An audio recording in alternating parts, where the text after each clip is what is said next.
पंज प्याले पंज पीर, छठम पीर बैठा गुरु भारी। अर्जन काया पलट के, मूरत हर गोबिंद सवारी।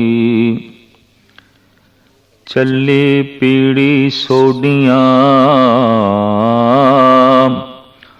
रूप दिखावन वारो वारी। दल भंजन गुर सूरमा, वड जोदा बहु परोपकारी। पुछन सिख अरदास कर, छे मैला तक दर्श निहारी। अगम अगोचर सतगुरु, बोले मुख ते सुनो संसारी।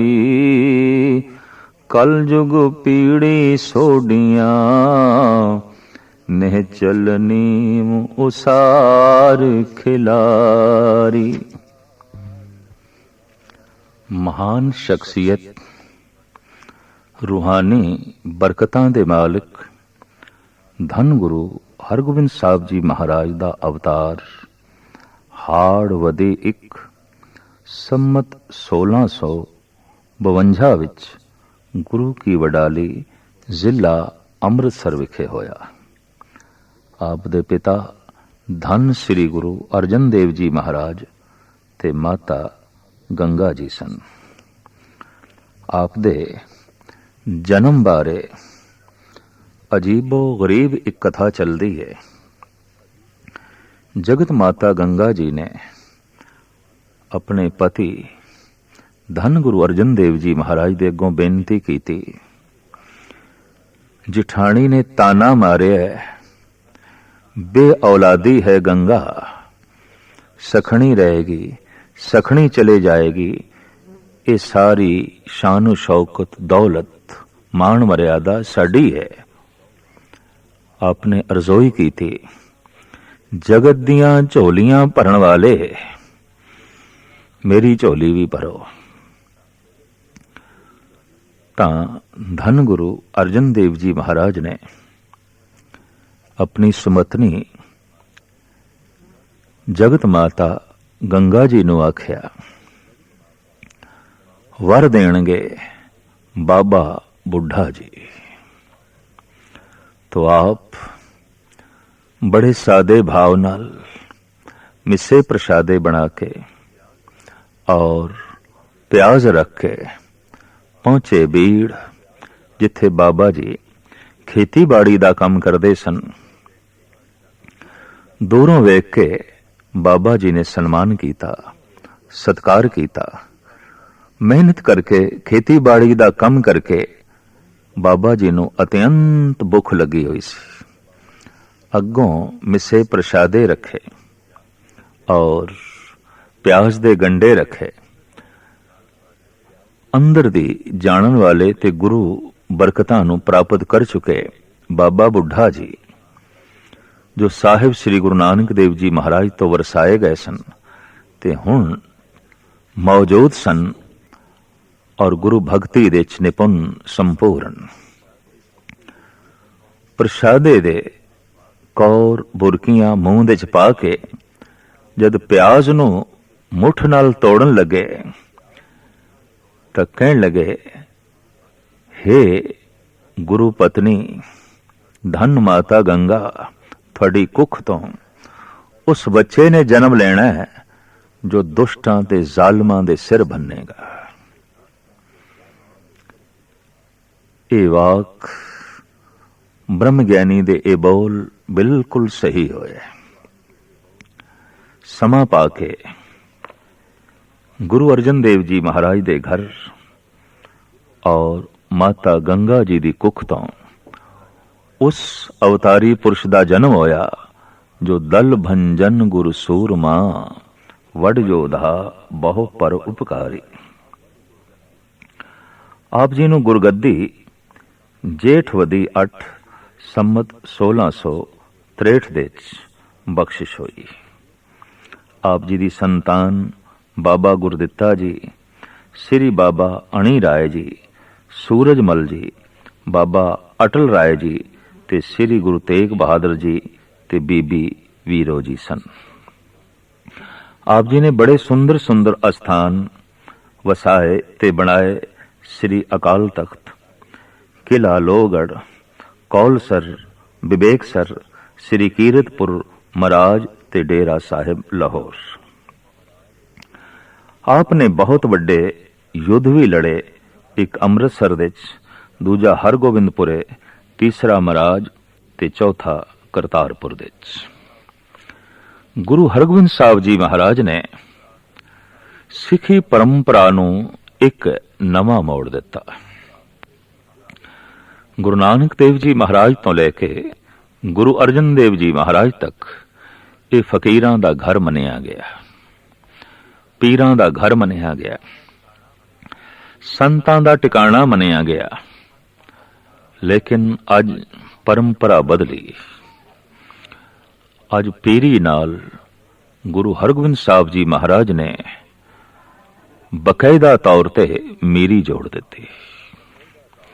आपने राज ते योग नूं इकट्ठा कीता, आपने भगती ते शक्ति दा संगम कीता, आप राजनीति नूं भी लियाए। उसदे मूल कारण सन। जदों गुरु नानक देव जी महाराज दा आगमन होया, उदों ही मुगल राज दा इस देश दे विच आगमन होया। चूंकि ये आए सिर्फ धन संपदा लुटण लई, इज्जत असमत लुटण लई और देश की हर परंपरा नूं मिटाण लई, तो कुदरती गल है ज्यादा जबर, तशद्दद, जुल्म ते दुख पंजाब नूं ही सहेड़ना पिया। पंजाब दरवाजा सी सारे हिंदुस्तान विच पहुंचण दा, दाखिल होण दा। तो सारा जंगो जदल तबाही इस दरवाजे ते होंदी रही। पहले पातशाह दी अखां दे सामने बाबर दी कीती तबाही, फिर इस तरीके दे नाल पीढ़ी दर पीढ़ी ये तबाही, ये बर्बादी होंदी रही। अकबर ने सोचा बहु गिणती इस देश दे जिहड़ी कौम रहिंदी है उस नाल मिल जुल के रहीए। तो उसने सुलह कुन नीति अपनाई। दरबार दे 9 रत्नां विच हिंदू ते मुस्लिम दोवें इकट्ठे सन।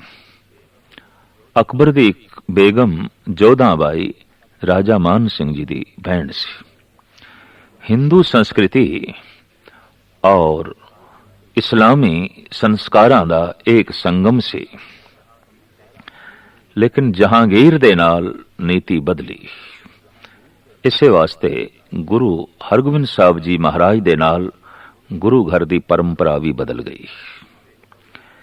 जहांगीर दे हुक्म नाल गुरु अर्जन देव जी महाराज नूं शहीद किया गया और इस शहादत ने धन गुरु हरगोबिंद साहब जी महाराज दे हिरदे ते बहुत वड्डा असर छोड़िया। आपने माला दे नाल नाल हाथ दे तलवार पकड़ लई और कह दिता अंदरूनी वैरियां दा मुकाबला करन लई जप ताई चाहिदा है, संयम चाहिदा है, प्रेम चाहिदा है, सतसंग चाहिदा है, गुरु भगती चाहिदी है। पर दोखी सिर्फ अंदर नहीं बाहर भी ने। जो देश लई दोखी आउंदे ने, धर्म लई दोखी आउंदे ने, धर्म दी संस्कृति लई जो है दोखी आउंदे ने और इज्जत आबरू लई दोखी आउंदे ने, उन्हां तो भी देश नूं, इज्जत आबरू नूं ते संस्कृति नूं बचाना हुंदा है। लिहाजा आपने तलवार पकड़ ली। इस तरह आप मीरी पीरी दे मालिक कहलाए। आप दे नाल लाओ लश्कर रहिंदा सी। आपने हुक्मनामे भेजे, सानू जो भेटा चाड़ी जाए वो शस्त्रां दी होवे, वो घोड़ियां दी होवे, वो हाथियां दी होवे, ताकि मैं जिस कौम दी सिरजना कर रहा वो इतनी मजबूत होवे कि देश दियां गुलामी दियां जंजीरां टुट जान। ये ख्याल देश की आज़ादी का सब तो पहले धन गुरु ਹਰਗੋਬਿੰਦ ਸਾਹਿਬ ਜੀ ਮਹਾਰਾਜ ਨੇ ਬਖਸ਼ਿਸ਼ ਕੀਤਾ, ਉਹਨਾਂ ਦੀ ਦੇਣ ਹੈ। ਔਰ ਇਹ ਪੀੜ੍ਹੀ ਦਰ ਪੀੜ੍ਹੀ ਖਿਆਲ ਅੱਗੇ ਚੱਲਦਾ ਰਿਹਾ। ਇਹੀ ਕਾਰਨ ਹੈ ਕਿ ਸਤਾ ਤੇ ਸਤ ਦਾ ਘੋਲ ਹੁੰਦਾ ਰਿਹਾ। ਬਾਰ-ਬਾਰ ਸਤਾ ਇਸ ਸਤਵਾਦੀ ਨਾਲ ਟਕਰਾਈ ਹੈ। ਇਸ ਵਾਸਤੇ ਧੰਨ ਗੁਰੂ ਹਰਗੋਬਿੰਦ ਸਾਹਿਬ ਜੀ ਮਹਾਰਾਜ ਨੂੰ 4 ਵੱਡੇ ਜੰਗ ਲੜਨੇ ਪਏ। ਔਰ ਇਹ ਖੁਸ਼ਕਿਸਮਤੀ ਔਰ ਦੇਵੀ ਸ਼ਕਤੀ ਸਮਝੋ ਕਿ 4 ਹੀ ਜੰਗਾਂ ਵਿੱਚ ਧੰਨ ਗੁਰੂ ਹਰਗੋਬਿੰਦ ਸਾਹਿਬ ਜੀ ਮਹਾਰਾਜ ਦੀ ਜਿੱਤ ਹੋਈ। ਕੀਰਤਪੁਰ ਦੀ ਜੰਗ ਵਿੱਚ ਆਪ ਦਾ ਇੱਕ ਸੈਨਾਪਤੀ ਪੈਂਦੇ ਖਾਂ, ਜਿਸ ਨੂੰ ਆਪ ਨੇ ਪਾਲਿਆ ਸੀ, ਪੋਸਿਆ ਸੀ, ਵੱਡਾ ਕੀਤਾ ਸੀ, ਬਾਗੀ ਹੋ ਗਿਆ ਤੇ ਬਾਗੀਆਂ ਦੀ ਫੌਜ ਦੇ ਸ਼ਾਮਲ ਹੋ ਕੇ ਸਤਿਗੁਰਾਂ ਤੇ ਆ ਕੇ ਚੜਾਈ ਵੀ ਕੀਤੀ। ਆਮਣਾ ਸਾਹਮਣਾ ਹੋ ਗਿਆ ਗੁਰੂ ਹਰਗੋਬਿੰਦ ਸਾਹਿਬ ਜੀ ਮਹਾਰਾਜ ਦਾ। ਬੜਾ ਤਰਸ ਆਇਆ ਸਤਿਗੁਰ ਨੂੰ। ਦਰਅਸਲ ਲੰਬੀ ਗੁਲਾਮੀ ਦੇ ਵਿੱਚ ਇਹ ਪਠਾਨ ਤੇ ਬਾਕੀ ਦੀਆਂ ਕੌਮਾਂ ਜੀ ਰਹੀਆਂ ਸਨ ਤੇ ਕਹਿੰਦੇ ਨੇ ਗੁਲਾਮ ਬੰਦੇ ਕੋਲ ਇਖਲਾਕ ਨਹੀਂ ਰਹਿੰਦਾ। ਗੁਲਾਮ ਬੰਦੇ ਦੀ ਅਣਖ ਮਰ ਜਾਂਦੀ ਹੈ। ਗੁਲਾਮ ਬੰਦੇ ਦੀ ਗੈਰਤ ਪੈਰਾਂ ਥੱਲੇ ਚਲੀ ਜਾਂਦੀ ਹੈ। ਤੋ ਪੈਂਦੇ ਖਾਂ ਦੇ ਅੰਦਰ ਵੀ ਕੋਈ ਇਖਲਾਕ ਨਹੀਂ। ਉਸਨੇ ਪੂਰੀ ਅਹਿਸਾਨ ਫਰਾਮੋਸ਼ੀ ਕੀਤੀ, ਸਤਿਗੁਰਾਂ ਦੇ ਕੀਤੇ ਉਪਕਾਰ ਸਾਰੇ ਭੁਲਾ ਦਿੱਤੇ ਔਰ ਤਲਵਾਰ ਲੈ ਕੇ ਸਤਿਗੁਰਾਂ ਦੇ ਨਾਲ ਲੜਨ ਲਈ ਆ ਗਿਆ। ਮਹਾਰਾਜ ਨੇ ਵੀ ਮਿਆਨ ਚੋਂ ਤਲਵਾਰ ਕੱਢੀ, ਲੇਕਿਨ ਪਹਿਲੇ ਵਾਰ ਜਦ ਪੈਂਦੇ ਖਾਂ ਨੇ ਕੀਤਾ, ਸਤਿਗੁਰ ਨੇ ਢਾਲ ਨਾਲ ਰੋਕਿਆ। ਦੂਜਾ ਵਾਰ ਉਸਨੇ ਕੀਤਾ, ਉਹ ਵੀ ਪਾਤਸ਼ਾਹ ਨੇ ਢਾਲ ਨਾਲ ਰੋਕਿਆ। ਯਕੇ ਬਾਦ ਈਗਰੇ ਉਸਨੇ 6 ਵਾਰ ਕੀਤੇ। ਗੁਰੂ ਹਰਗੋਬਿੰਦ ਸਾਹਿਬ ਜੀ ਮਹਾਰਾਜ ਨੇ 6ਵੇਂ ਵਾਰ ਢਾਲ ਨਾਲ ਰੋਕੇ। ਫਿਰ ਤਲਵਾਰ ਚਲਾਉਂਦਿਆਂ ਹੋਇਆ ਆਖਿਆ, ਚੁਨਾ ਨਮੀ ਜ਼ਦਨ ਜ਼ਦਨ ਈ ਅਸਤ। ਪੈਂਦੇ ਖਾਂ ਤਲਵਾਰ ਇੰਜ ਨਹੀਂ ਚਲਾਈ ਦੀ, ਇੰਜ ਚਲਾਈ ਦੀ। ਵਾਰ ਕਰਕੇ ਦੱਸਿਆ। ਮੁਹੱਸਨ ਫਾਨੀ ਲਿਖਦਾ ਹੈ, ਮੈਦਾਨ ਜੰਗ ਦੇ ਵਿੱਚ ਕਿਸੇ ਦੁਸ਼ਮਣ ਨੂੰ ਤਲਵਾਰ ਚਲਾਉਣ ਦੀ ਜਾਚ ਸਿਖਾਣੀ, ਇਹ ਧੰਨ ਗੁਰੂ ਹਰਗੋਬਿੰਦ ਸਾਹਿਬ ਜੀ ਮਹਾਰਾਜ ਦੇ ਹਿੱਸੇ ਹੀ ਆਇਆ ਹੈ। ਹਿਰਦਾ ਕਿਤਨਾ ਕੋਮਲ ਸੀ, ਕਿਤਨਾ ਨਿਰਮਲ ਸੀ, ਕਿਤਨਾ ਪਾਵਨ ਸੀ। 12 ਮੂਲਾ ਦੀ ਗੱਲ ਹੈ। ਮਾਂ ਬਾਪ ਨੇ ਨਵੇਂ ਜਨਮੇ ਇੱਕ ਬੱਚੇ ਨੂੰ ਬਾਹਰ ਰੂੜੀ ਤੇ ਸੁੱਟ ਦਿੱਤਾ, ਗੰਦਗੀ ਦੇ ਢੇਰ ਤੇ ਸੁੱਟ ਦਿੱਤਾ। ਕਿਉਂ? ਕਰੂਪ ਸੀ ਤੇ ਜਨਮ ਸਮੇਂ ਇਸ ਦੇ ਮੂੰਹ ਦੇ ਚੋਂ 2 ਦੰਦ ਬਾਹਰ ਨਿਕਲੇ ਹੋਏ ਸਨ। ਸਤਿਗੁਰੂ ਸ਼ਿਕਾਰ ਖੇਡਦੇ ਹੋਏ ਜਦ ਉੱਥੋਂ ਲੰਘੇ, ਬੱਚੇ ਦੇ ਰੋਣ ਦੀ, ਚੀਖਣ ਦੀ ਆਵਾਜ਼ ਕੰਨਾਂ 'ਚ ਪਈ। ਦਰਦੀ ਦਾਤੇ ਨੇ ਆਪਣਾ ਘੋੜਾ ਰੋਕਿਆ, ਨਾਲ ਦੇ ਸਿੰਘਾਂ ਨੂੰ ਕਿਹਾ, ਦੇਖੋ ਕਿਸੇ ਮਨੁੱਖੀ ਬੱਚੇ ਦੀ ਆਵਾਜ਼ ਗੰਦਗੀ ਦੇ ਢੇਰ ਤੋਂ ਆ ਰਹੀ ਹੈ, ਰੂੜੀ ਤੋਂ ਆ ਰਹੀ ਹੈ। ਸਿੰਘ ਭੱਜੇ ਹੋਏ ਗਏ, ਦੇਖਿਆ ਕਿ ਹਾਂ ਪਾਤਸ਼ਾਹ, ਮਨੁੱਖੀ ਬੱਚਾ ਹੈ, ਪਰ ਬੜਾ ਕੋਹਤਰਾ ਹੈ, ਬੜਾ ਗੰਦਾ ਹੈ, ਬੜਾ ਕੋਤਰਾ ਹੈ। ਸਾਹਿਬਾਂ ਦੇ ਮੁਖਾਰਬਿੰਦ ਤੋਂ ਨਿਕਲਿਆ, ਕੋਈ ਗੱਲ ਨਹੀਂ, ਚੁੱਕ ਲਿਆਓ, ਸੁਥਰਾ ਹੋਵੇਗਾ। ਇਸ ਬੱਚੇ ਦਾ ਨਾਂ ਸੁਥਰਾ ਸ਼ਾਹ ਪਿਆ। ਵੱਡਾ ਹੋ ਕੇ ਇਹਦਾ ਤਕੀਆ ਕਲਾਮ ਸੀ, ਹਰਦਮ ਨਾਨਕ ਸ਼ਾਹ ਧਰਮ ਦੇ ਬੇੜੇ ਬੰਨੇ ਲਾ, ਹਰਦਮ ਨਾਨਕ ਸ਼ਾਹ ਧਰਮ ਦੇ ਬੇੜੇ ਬੰਨੇ ਲਾ। ਬਕਾਇਦਾ ਸੁਥਰਾ ਸ਼ਾਹੀਆਂ ਦਾ ਇੱਕ ਪੰਥ ਚੱਲ ਪਿਆ, ਜਿਨ੍ਹਾਂ ਨੇ ਗੁਰੂ ਘਰ ਦਾ ਬਹੁਤ ਵੱਡੇ ਪੱਧਰ ਤੇ ਪੰਜਾਬ ਦੇ ਵਿੱਚ ਪ੍ਰਚਾਰ ਕੀਤਾ।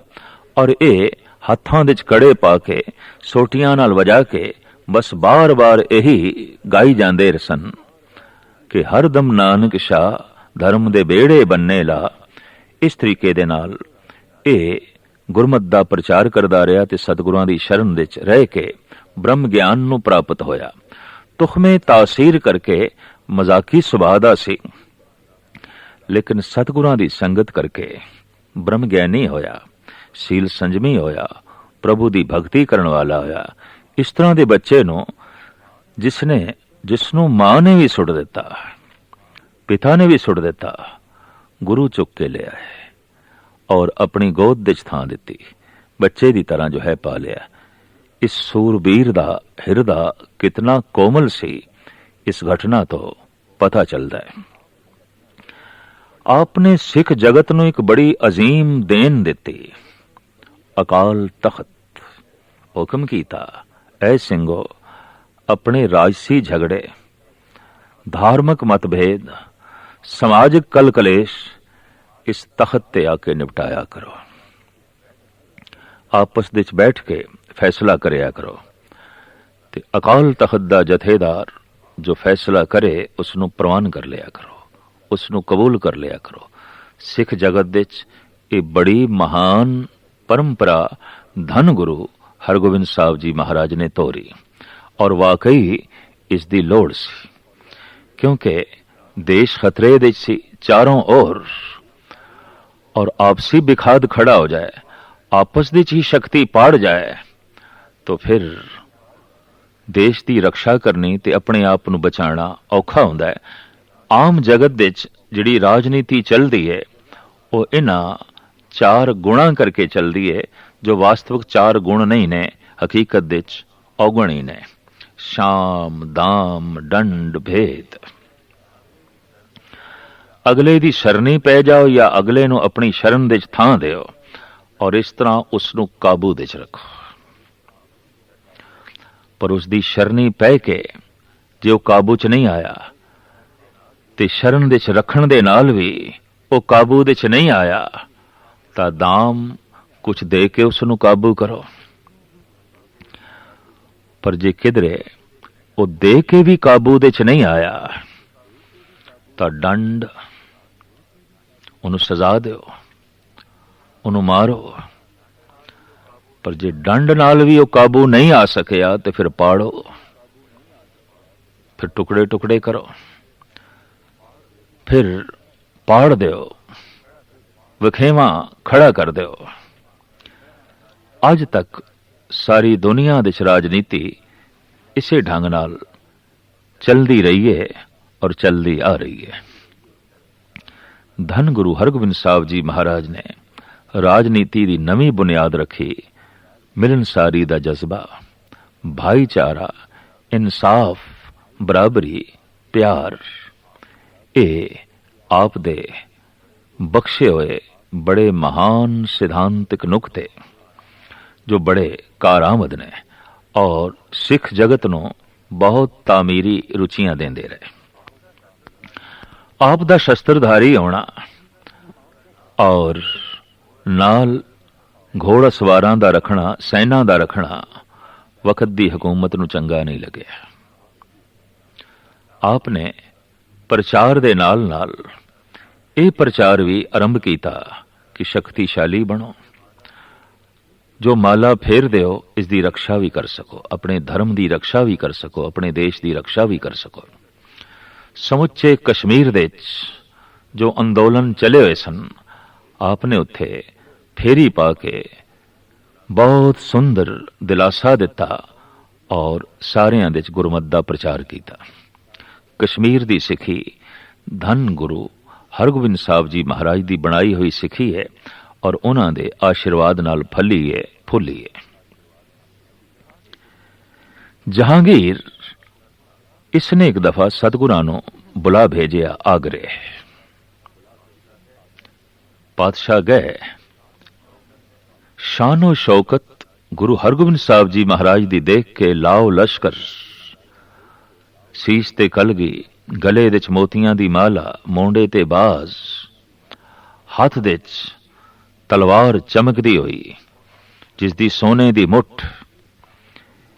ਇਹ ਸ਼ਾਨੋ ਸ਼ੌਕਤ ਜਰੀ ਨਹੀਂ ਗਈ ਜਹਾਂਗੀਰ ਤੋਂ। ਔਰ ਆਮ ਕਹਾਵਤ ਹੈ, ਇੱਕ ਬਾਦਸ਼ਾਹ ਆਪਣੇ ਸਾਹਮਣੇ ਕਿਸੇ ਫਕੀਰ ਨੂੰ ਤੇ ਬਰਦਾਸ਼ਤ ਕਰ ਸਕਦਾ ਹੈ, ਮੰਗਤੇ ਨੂੰ ਤੇ ਬਰਦਾਸ਼ਤ ਕਰ ਸਕਦਾ ਹੈ, ਬਾਦਸ਼ਾਹ ਆਪਣੀ ਬਰਾਬਰੀ ਦਾ ਕਿਸੇ ਬਾਦਸ਼ਾਹ ਨੂੰ ਬਰਦਾਸ਼ਤ ਨਹੀਂ ਕਰ ਸਕਦਾ, ਈਰਖਾ ਨਾਲ ਭਰ ਜਾਂਦਾ ਹੈ।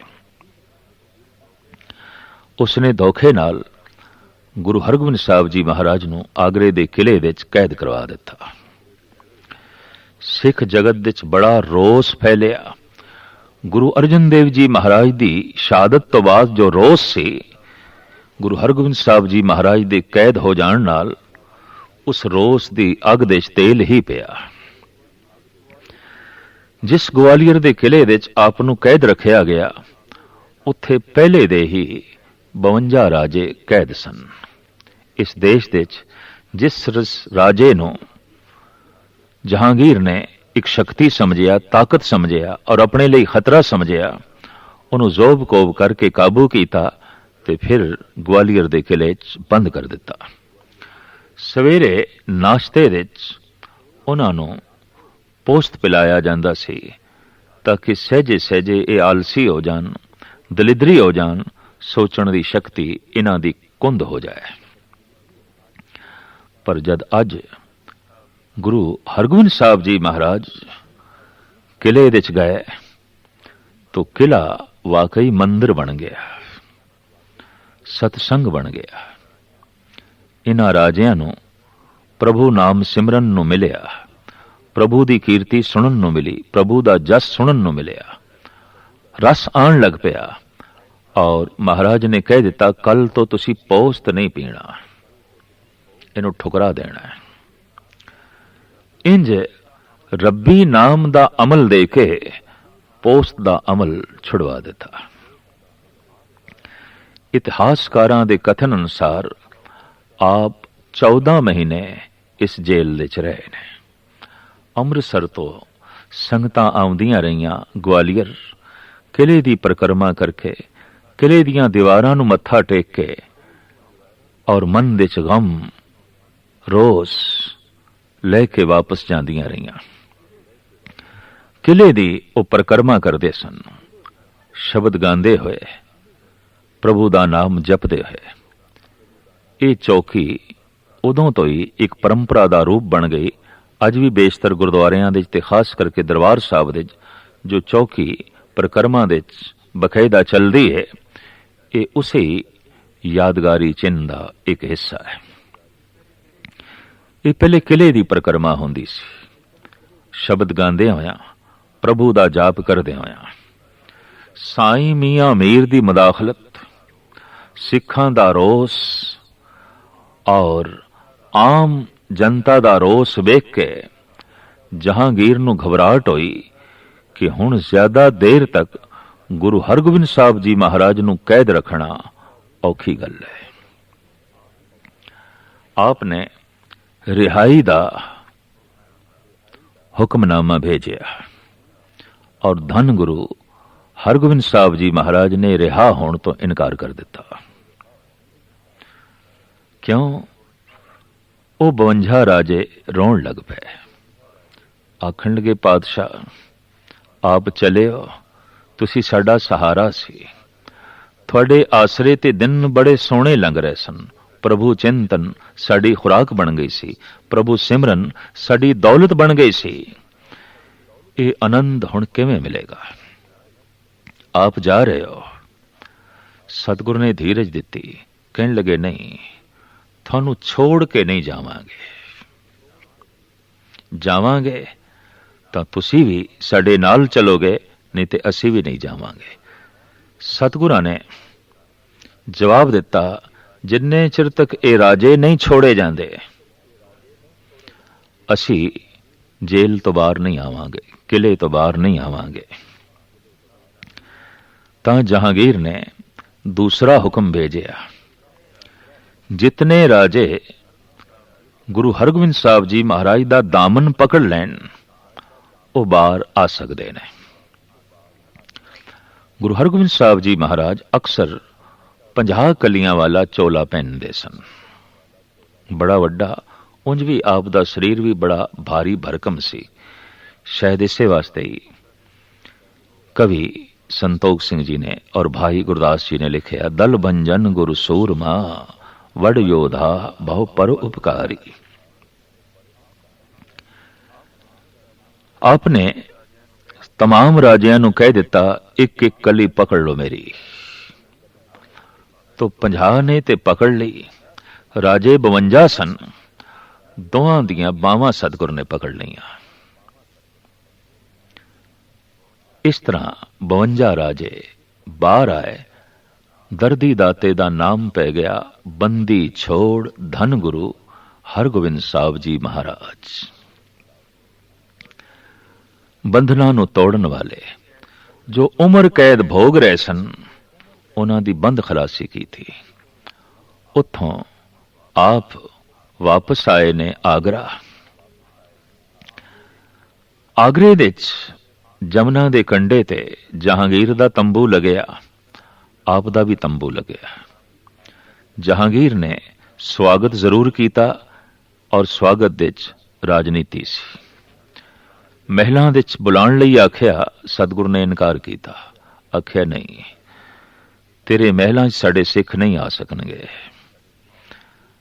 ਔਰ ਭੀੜ ਨੂੰ ਤੇਰੇ ਸੰਤਰੀ ਰੋਕਣਗੇ, ਤੇ ਸਾਡਾ ਦਰ ਐਸਾ ਹੈ ਜਿੱਥੇ ਕਿਸੇ ਨੂੰ ਰੋਕਿਆ ਨਹੀਂ ਜਾਂਦਾ। ਤਾਂ ਗੁਰੂ ਹਰਗੋਬਿੰਦ ਸਾਹਿਬ ਜੀ ਮਹਾਰਾਜ ਦੇ ਖੈਮੇ ਦੇ ਨਾਲ ਜਦ ਜਹਾਂਗੀਰ ਨੇ ਵੀ ਆਪਣਾ ਖੈਮਾ ਲਗਵਾਉਣਾ ਚਾਹਿਆ, ਤਾਂ ਉਸ ਵਕਤ ਗੁਰੂ ਹਰਗੋਬਿੰਦ ਸਾਹਿਬ ਜੀ ਮਹਾਰਾਜ ਨੇ ਆਖਿਆ, ਇੱਥੇ ਫਿਰ ਪਹਿਰਾ ਹੋਵੇਗਾ, ਫਿਰ ਸਿੱਖਾਂ ਨੂੰ ਰੋਕ ਲੱਗੇਗੀ। ਤਾਂ ਜਹਾਂਗੀਰ ਨੇ ਕਿਹਾ, ਨਹੀਂ, ਜਿਤਨੇ ਦਿਨ ਆਪ ਇੱਥੇ ਹੋ ਪਹਿਰਾ ਨਹੀਂ ਰਹੇਗਾ। ਇੱਕ ਘਾਈਆ ਸਿੰਘ ਘਾਹ ਦੀ ਪੰਡ ਵੇਚ ਕੇ ਇੱਕਦਮ ਆਇਆ ਹੈ। ਪਹਿਲਾ ਤੰਬੂ ਸ਼ਹਿਨਸ਼ਾਹ ਦਾ ਸੀ, ਸਿੱਧਾ ਦਾਖਲ ਹੋ ਗਿਆ। ਮੁਗਲ ਸ਼ਹਿਨਸ਼ਾਹ ਵੀ ਸਿਰ ਤੇ ਦਸਤਾਰ ਰੱਖਦੇ ਸਨ, ਦਾੜਾ ਹੁੰਦਾ ਸੀ। ਜਹਾਂਗੀਰ ਨੇ ਵੀ ਗਲ ਵਿੱਚ ਮੋਤੀਆਂ ਦੀ ਮਾਲਾ ਪਹਿਨੀ ਹੋਈ ਸੀ, ਕੋਲ ਬਾਜ਼ ਬੈਠਾ ਸੀ। ਗੁਰੂ ਹਰਗੋਬਿੰਦ ਸਾਹਿਬ ਜੀ ਮਹਾਰਾਜ ਬਾਰੇ ਜੋ ਕੁਝ ਸੁਣ ਰੱਖਿਆ ਸੀ, ਉਹ ਇਸ ਤਰ੍ਹਾਂ ਦੀ ਸ਼ਾਨੋ ਸ਼ੌਕਤ ਜਹਾਂਗੀਰ ਦੀ ਵੇਖ ਕੇ 2 ਟਕੇ ਜੋ ਘਾਸ ਵੇਚ ਕੇ ਉਸ ਨੂੰ ਪ੍ਰਾਪਤ ਹੋਏ ਸਨ, ਜਹਾਂਗੀਰ ਦੇ ਕਦਮਾਂ ਵਿੱਚ ਰੱਖ ਕੇ ਹੱਥ ਜੋੜ ਕੇ ਕਹਿੰਦਾ ਹੈ, ਸੱਚੇ ਪਾਤਸ਼ਾਹ, ਮੇਰਾ ਲੋਕ ਪਰਲੋਕ ਸੁਹੇਲਾ ਕਰੋ, ਮੇਰੀ ਝੋਲੀ ਵਿੱਚ ਭਗਤੀ ਦੀ ਦਾਤ ਪਾਓ। ਤਾਂ ਜਹਾਂਗੀਰ ਇੱਕਦਮ ਉੱਠ ਕੇ ਕਹਿਣ ਲੱਗੇ, ਤੂੰ ਗਲਤ ਥਾਂ ਤੇ ਆ ਗਿਆ। ਜੋ ਲੋਕ ਪਰਲੋਕ ਸੁਹੇਲਾ ਕਰਦਾ ਹੈ, ਜੋ ਭਗਤੀ ਦੀ ਦਾਤ ਦਿੰਦਾ ਹੈ, ਉਸ ਦਾ ਤੰਬੂ ਅੱਗੇ ਹੈ। ਸਿੱਖ ਨੇ ਇੱਕਦਮ ਟਕਾ ਚੁੱਕ ਲਿਆ ਤੇ ਜਹਾਂਗੀਰ ਕਹਿਣ ਲੱਗਾ, ਸਾਡੀ ਔਕਾਤ ਇੱਕ ਟਕੇ ਜੈਸੀ ਵੀ ਨਹੀਂ, ਤੂੰ ਸਾਡੇ ਕਦਮਾਂ ਵਿੱਚ ਇੱਕ ਟਕਾ ਵੀ ਨਹੀਂ ਰੱਖ ਸਕਦਾ। ਤਾਂ ਉਸ ਵਕਤ ਸਿੱਖ ਨੇ ਆਖਿਆ, ਇਹ ਟਕਾ ਨਹੀਂ, ਇਸ ਵਿੱਚ ਮੇਰੀ ਸ਼ਰਧਾ ਹੈ, ਮੇਰੀ ਭਾਵਨਾ ਹੈ, ਮੇਰੀ ਮਿਹਨਤ ਹੈ। ਤਾਂ ਜਹਾਂਗੀਰ ਨੇ ਮੋਹਰਾਂ ਦੀ ਥੈਲੀ ਦਿੱਤੀ, ਕਹਿਣ ਲੱਗਾ, ਇਹ ਲੈ, ਟਕਾ ਨਾ ਚੁੱਕ, ਮੇਰੀ ਤੋਹੀਨ ਹੈ। ਔਰ ਇਹ ਮੋਹਰਾਂ ਦੀ ਥੈਲੀ ਗੁਰੂ ਦੇ ਕਦਮਾਂ 'ਚ ਰੱਖੀ। ਧਨ ਉਹ ਸਿੱਖ, ਕਹਿਣ ਲੱਗਾ, ਇਹ ਮੋਹਰਾਂ ਦੀ ਥੈਲੀ ਮੇਰੀ ਮਿਹਨਤ ਨਾਲ ਨਹੀਂ ਆਈ, ਔਰ ਜੋ ਮਿਹਨਤ ਨਾਲ ਮੈਂ ਕਮਾਇਆ ਧਨ ਨਹੀਂ, ਉਹਦੇ 'ਚ ਮੇਰੀ ਸ਼ਰਧਾ ਭਾਵਨਾ ਨਹੀਂ ਹੋਵੇਗੀ। ਔਰ ਜੇ ਸ਼ਰਧਾ ਭਾਵਨਾ ਨਹੀਂ, ਤਾਂ ਗੁਰੂ ਦੀ ਪ੍ਰਸੰਨਤਾ ਦਾ ਮੈਂ ਪਾਤਰ ਵੀ ਨਹੀਂ ਬਣ ਸਕਾਂਗਾ। ਉਹਨੇ ਆਪਣਾ ਟਕਾ ਚੁੱਕ ਕੇ ਜੈਸੇ ਤੰਬੂ ਤੋਂ ਨਿਕਲਿਆ ਬਾਹਰ, ਆਪਣੇ ਤੰਬੂ ਤੋਂ ਗੁਰੂ ਹਰਗੋਬਿੰਦ ਸਾਹਿਬ ਜੀ ਮਹਾਰਾਜ ਨਿਕਲੇ, ਔਰ ਭੱਜ ਕੇ ਰਸਤੇ ਦੇ 'ਚ ਹੀ ਅਜੇ ਸਿੱਖ ਹੈ, ਤੰਬੂ ਤੱਕ ਪਹੁੰਚਿਆ ਹੀ ਨਹੀਂ, ਗਲਵਕੜੀ 'ਚ ਲੈ ਲਿਆ। ਆਖਿਆ, ਧਨ ਐ ਗੁਰਸਿੱਖ, ਤੂੰ ਧਨ, ਤੂੰ ਧਨ, ਧਨ ਹੈ ਤੇਰੀ ਸ਼ਰਧਾ। ਇਸ ਤਰੀਕੇ ਨਾਲ ਸਾਹਿਬ ਫਿਰ ਸਹਿਜੇ ਸਹਿਜੇ ਪਹੁੰਚੇ ਅੰਮ੍ਰਿਤਸਰ। ਆਪ ਦੀ ਆਮਦ ਦੇ 'ਚ ਦੀਪਮਾਲਾ ਕੀਤੀ ਗਈ। ਦੀਵਾਲੀ ਦਾ ਤਿਉਹਾਰ ਉਸ ਸਮੇਂ ਤੋਂ ਹੀ ਦਰਬਾਰ ਸਾਹਿਬ ਵਿੱਚ ਬੜੇ ਸ਼ਾਨੋ ਸ਼ੌਕਤ ਦੇ ਨਾਲ ਮਨਾਇਆ ਜਾਂਦਾ ਹੈ। ਤਰ੍ਹਾਂ ਤਰ੍ਹਾਂ ਦੇ ਗੁਰੂ ਉਪਦੇਸ਼ ਦਿੰਦੇ, ਭਗਤੀ ਭਾਵਨਾ ਦਿੜਾਉਂਦੇ। ਆਪਣੇ ਬੜੇ ਸੁੰਦਰ ਅਸਥਾਨ ਵਿਵੇਕਸਰ ਵਿੱਚ ਕਥਾ ਪਰੰਪਰਾ ਵੀ ਤੋਰੀ, ਲੋਕਾਂ ਨੂੰ ਗਿਆਨ ਧਿਆਨ ਦੀ ਸਿੱਖਿਆ ਦਿੱਤੀ। ਚੇਤਰ ਸੁਦੀ 5 ਸੰਮਤ 1701 ਨੂੰ ਆਪ ਕੀਰਤਪੁਰ ਸਾਹਿਬ ਵਿੱਚ ਜੋਤੀ ਜੋਤ ਸਮਾ ਗਏ। ਇੰਜ ਇੱਕ ਅਗੰਮੀ ਛਾਪ ਜਗਤ ਨੂੰ ਦੇ ਗਏ ਕਿ ਫਕੀਰ ਸਿਰਫ ਉਹੀ ਨਹੀਂ ਜੋ ਮਾਲਾ ਫੇਰਦਾ ਹੈ, ਫਕੀਰ ਉਹ ਹੈ ਜੋ ਆਪਣੀ ਮਾਲਾ ਦੀ ਰਕਸ਼ਾ ਵੀ ਕਰਦਾ ਹੈ, ਆਪਣੇ ਦੇਸ਼ ਦੀ ਰਕਸ਼ਾ ਕਰਦਾ ਹੈ, ਔਰ ਲੋਕਾਂ ਦੀ ਇੱਜ਼ਤ ਆਬਰੂ ਬਚਾਉਣ ਲਈ ਵੀ ਅੱਗੇ ਆਉਂਦਾ ਹੈ। ਅੱਜ ਤੱਕ ਫਕੀਰ ਕਰੀਬਨ ਤਨਹਾਈ ਦੀ ਜ਼ਿੰਦਗੀ ਬਤੀਤ ਕਰਦੇ ਰਹੇ, ਔਰ ਰਾਜਨੀਤੀ ਦੇ 'ਚ, ਸਮਾਜਿਕ ਕੰਮਾਂ ਦੇ 'ਚ, ਤਾਮੀਰੀ ਰੁਚੀਆਂ ਦੇ 'ਚ ਉਜਾਗਰ ਨਹੀਂ ਹੁੰਦੇ ਸਨ, ਇੱਕ ਪਾਸੇ ਹੋ ਜਾਂਦੇ ਸਨ। ਧੰਨ ਗੁਰੂ ਹਰਗੋਬਿੰਦ ਸਾਹਿਬ ਜੀ ਮਹਾਰਾਜ ਨੇ ਇਹ ਨਵੀਂ ਪਰੰਪਰਾ ਤੋਰੀ ਤੇ ਆਪ ਦੇ ਨਾਲ ਲਕਬ ਜੁੜਿਆ, ਮੀਰੀ ਪੀਰੀ ਦੇ ਬਾਦਸ਼ਾਹ ਧੰਨ ਗੁਰੂ ਹਰਗੋਬਿੰਦ ਸਾਹਿਬ ਜੀ ਮਹਾਰਾਜ।